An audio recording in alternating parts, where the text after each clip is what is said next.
So students, after discussing your first chapter, that is the physical world, our next chapter is your chapter 9 of syllabus, that is the mechanical properties of solid. So in this chapter, we will study about the behavior of solid, how the solid substances behave when some external force is applied on those substances. So this chapter is basically about the elastic and plastic behaviors of solid. So by a rigid body or a solid substance, we generally mean a hard solid object which is having a definite shape and size. But in reality, solid objects are not perfectly rigid. They can be stretched, compressed, and bent. So whenever an external force is applied, a body may get deformed. And when the deforming force is removed, some of these solid bodies tend to regain their original size and shape, while others do not show any such tendency. So in this chapter, we will study about these changes in the solid substance due to the application of external forces. Now, in order to understand the changes, let us first understand what that external force is. That external force is basically known as the deforming force. So, a force which change shape or size of an object is known as the deforming force. So whenever the force is applied on an object, it might change the relative position or the shape or the orientation of the body. So after the application of deforming force, we can categorize the solid substances in the elastic or plastic object. So what are the elastic objects and what is the term related to that? That is the elasticity. Basically, elasticity is the property of regaining its original size and shape by a body when the deforming force is removed from it. For example, if we stretch a rubber band and release it, it snaps back to its original length. So we can say that a rubber band is showing the elastic behavior. Now, another term is the perfect elastic body. So, what is a perfect elastic body? If a body regains its original size and shape completely and immediately after the removal of deforming force, it is said to be a perfectly elastic body. But in this world, nothing is ideal. So a perfect elastic body actually does not exist in nature. The nearest approach to a perfectly elastic body is the quartz fiber. After elasticity, let us move to what is a plasticity characteristic. So the property of not regaining its original size and shape by a body even after the removal of deforming force is known as the plasticity. For example, if we stretch a piece of chewing gum and release it, it will not regain its original size and shape. Similarly, like the perfectly elastic body, we are having another term, perfectly plastic body.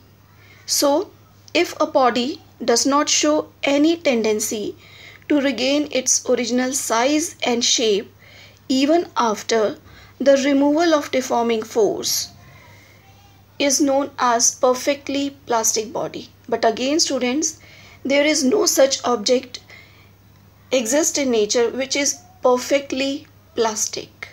So each and every object always show some of the elastic behavior. For example, putty and paraffin wax are nearly perfectly perfectly plastic bodies, but they are not actually plastic objects. So what we concluded, that no body is perfectly elastic or perfectly plastic. All the bodies found in nature lie between these two limits. So when the elastic behavior of a body decreases, its plastic behavior increases. So we can understand this elastic and plastic behavior of the objects in terms of interatomic forces between the molecules of the objects. So let us consider the graph. We are having two curves.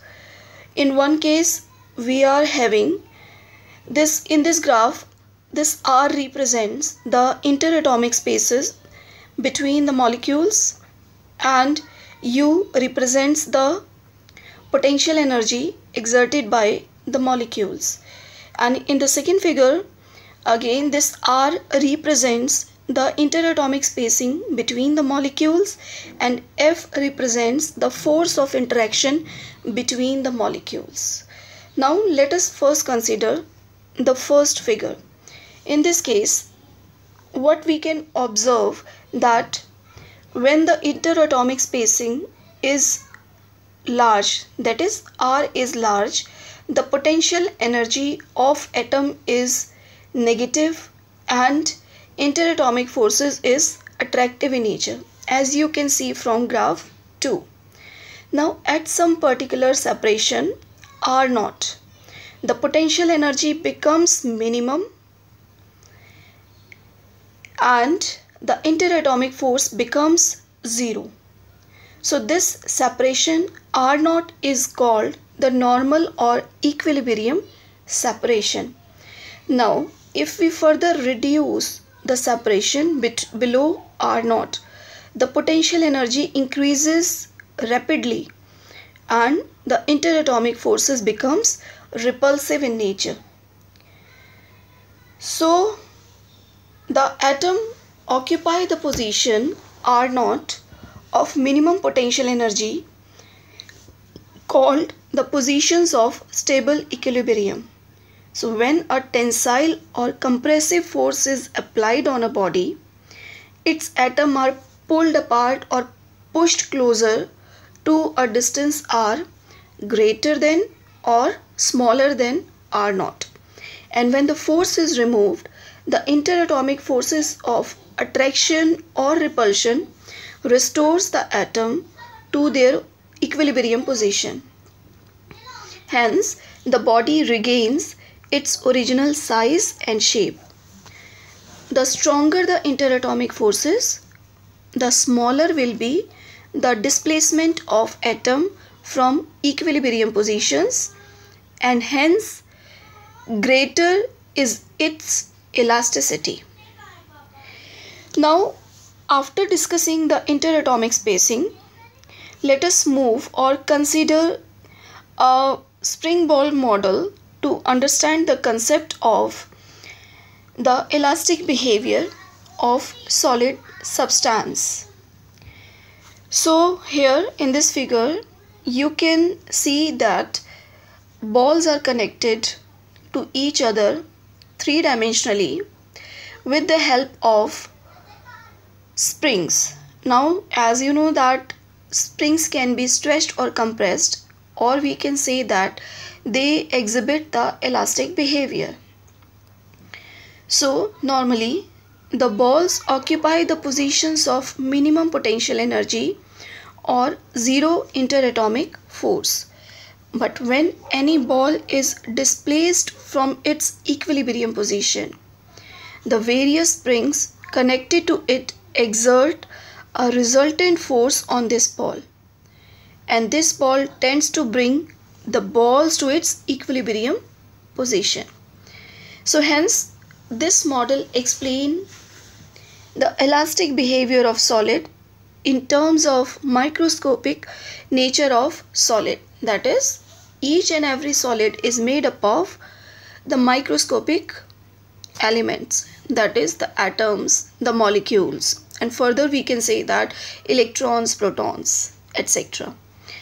So from these two graphs and the picture, what we concluded, if the separation between the molecules or atoms of a solid substance increases, in that case they exhibit the attractive nature, or the potential energy is decreased, that is they try to regain their original position.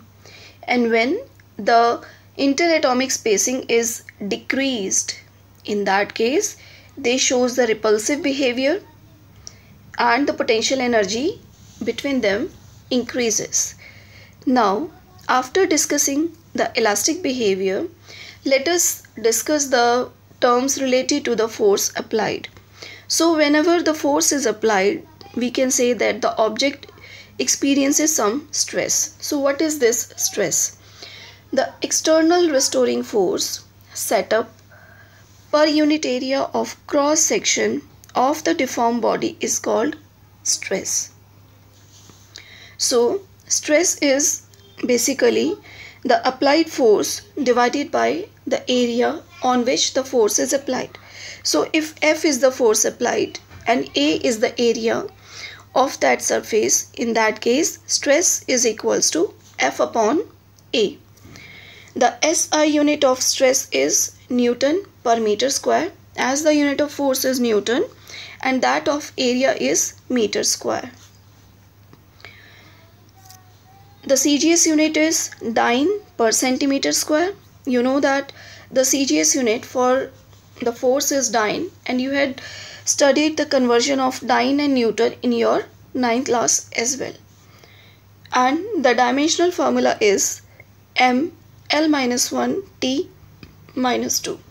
We'll study the derivations or the calculations of derivation formula once the school will resume. Okay, so after that discussing stress, let us first discuss about various type of stress. So depending upon the material on which we are applying stress, the stress can be divided into 4 types. Number 1, the tensile strength. So tensile strength is restoring force per unit cross section area of a body when the length of the body is increased in the direction of applied force. And this tensile strength is also known as the longitudinal strength, as the stress is applied along the length of the solid object. So this is, in this case we are increasing the length. Now the next case is compressional strength. In this case we are compressing any solid substance. So compressional strength is restoring force per unit cross section area of a body when the length of the body decreases under a deforming force. So here in this case we are applying compression, we are compressing the object.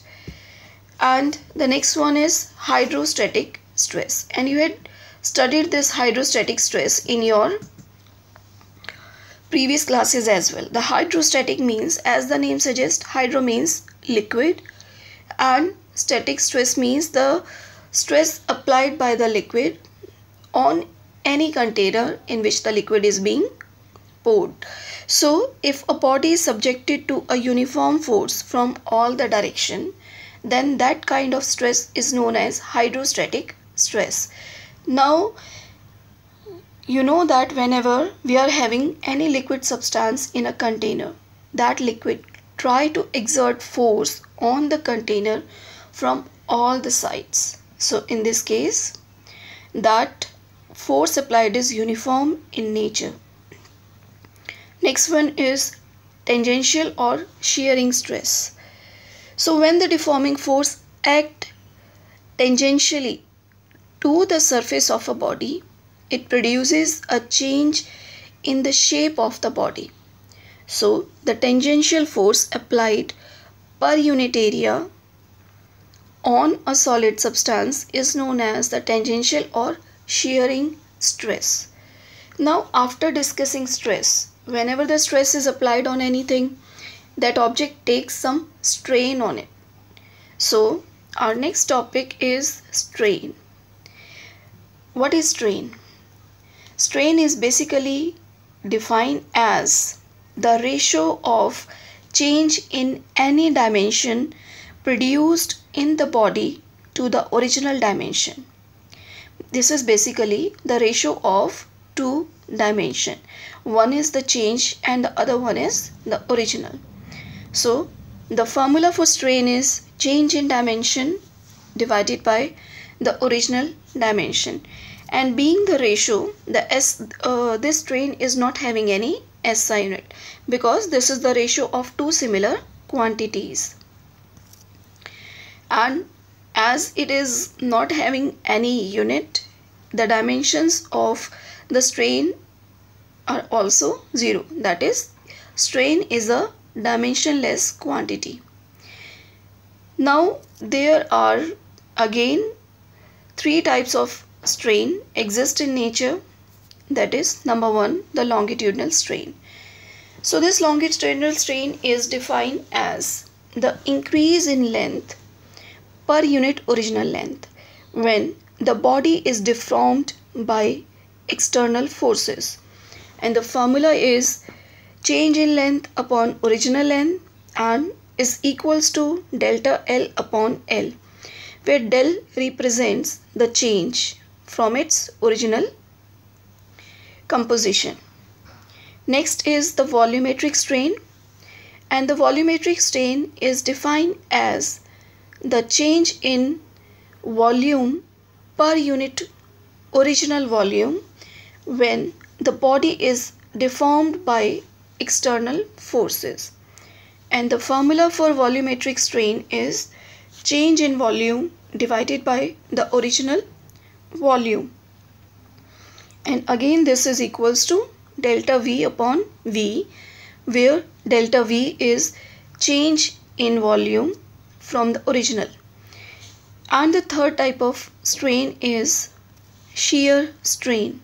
So shear strain is defined as the angle in radian through which a face originally perpendicular to the fixed face gets turned on applying tangential deforming force. Or this shear strain is equals to theta, that is tangent of theta, and is equals to relative displacement between two parallel planes divided by the distance between two parallel planes. And you will discuss, or you will get a knowledge of this theta, tan theta and shear strain in further topics.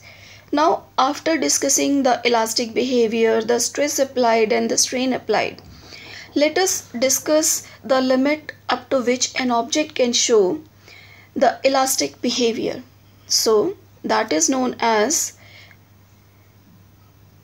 the elastic limit. So we'll study this elastic limit and conclude a result about the elasticity through an experiment which was proposed by Hooke's.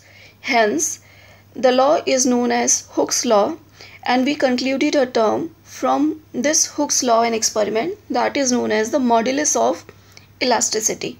So now let us first define what is elastic limit. So the maximum stress within which the body regains its original size and shape after the removal of deforming force is called elastic limit.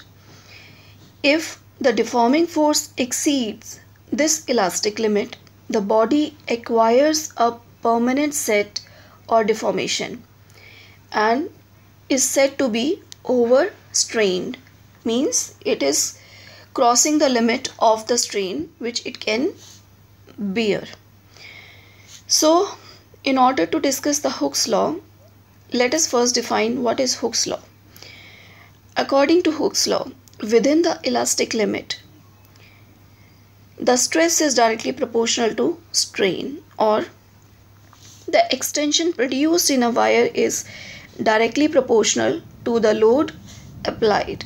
So stress is proportional to strain, or stress is equals to any constant multiplied by strain, or we can say that stress upon strain is equals to a constant quantity, and this constant quantity is known as the modulus of elasticity or coefficient of elasticity of the material. And the value of this modulus of elasticity depends upon the nature of material of the body and the manner in which the body is being deformed. Now, in order to study the experimental verification, let us consider an object which is tied to a metallic spring which is suspended from a rigid support.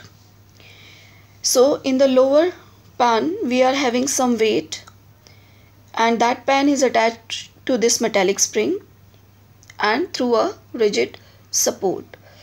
Now when we are increasing or decreasing the weight in this pan, there is a scale to measure the amount of weight that exists in this pan.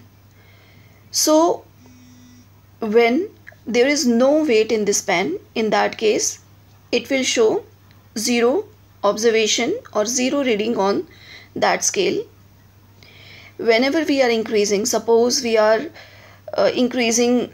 putting 50 gram in the pan, then again we note the pointer on the scale and we observe the difference between the two readings, that is when there was no weight and when we are putting the weight in the pan, and we measure the extension. Now this extension is what? This extension is the strain in the spring, and the weight in the pan is the stress what we are applying here.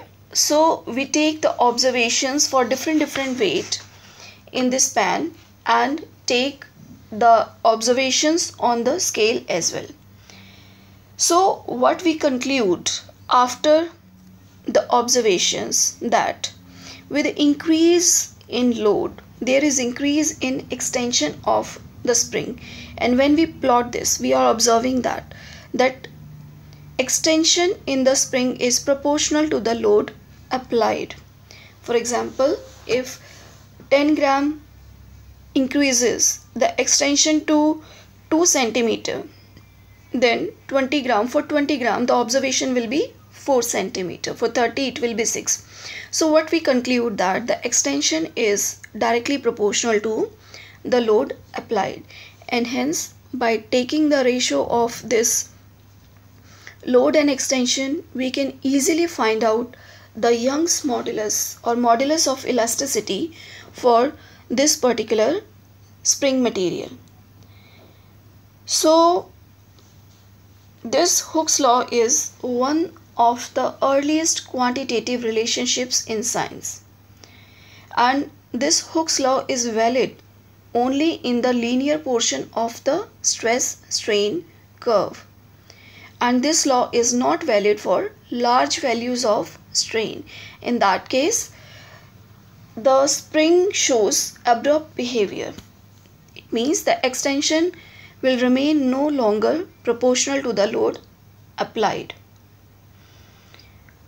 So after discussing the experimental verification, let us define the term modulus of elasticity. So what is this modulus of elasticity? Basically, the modulus of elasticity or coefficient of elasticity of a body is defined as the ratio of stress to the corresponding strain within the elastic limits. And what are the various types of moduli of elasticity? Basically, 3 types of moduli of elasticity exist in nature. Number 1, the Young's modulus. Symbol is capital Y, that is the modulus of elasticity of length.